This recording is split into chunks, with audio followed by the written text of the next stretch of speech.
संप्रति अंतर्जातीय बजार में अशोधित तैल दर में उल्लेखनीय ह्रास देखा मिली। 9 मासर सर्वनिम्न स्तर को खसी आसी दर।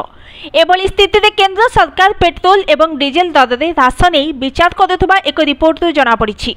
अंतर्जातीय बजार में अशोधित तैल दर 9 मासर सर्वनिम्न स्तर को खसी आसी तैल विपणन कंपनी गुड़िकर लाभ में आखिदृशिया वृद्धि घटी।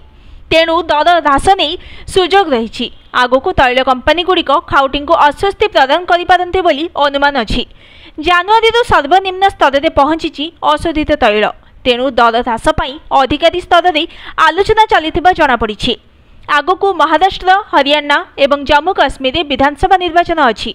जनसाधारण को आश्वस्ति दे सरकार एहाको एक सुजोग भाव में व्यवहार करिपारन्ते बोली अनुमान करा जाउछि। तैल दर ह्रासर किपरि सर्वोत्तम व्यवहार हो पारिबो सेथिपाई अंतर मंत्री स्तरीय बैठक हेउथबा जनापड़ी। एहा सहित ओएमसी गुड़िकर आर्थिक स्वास्थ्य को मध्य विचार करा जाउछि। जदिओ वर्तमान दर ह्रास क्षीणस्थायी तथापि यह ब्यारेल को पाखापाखि $85 रहिले भी सरकार राष्ट्रीय तैल कंपनी को दर स्थिर रखापी अनुरोध करें।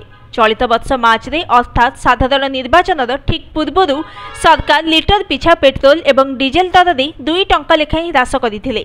जदि उभय इंधन दर में आउ किछि मात्रा ह्रास घटे ताहले दर वृद्धि रे संतुली हेउथबा साधारण खाउटी को सामान्य आश्वस्ति मिलिबो। Bureau report, news today.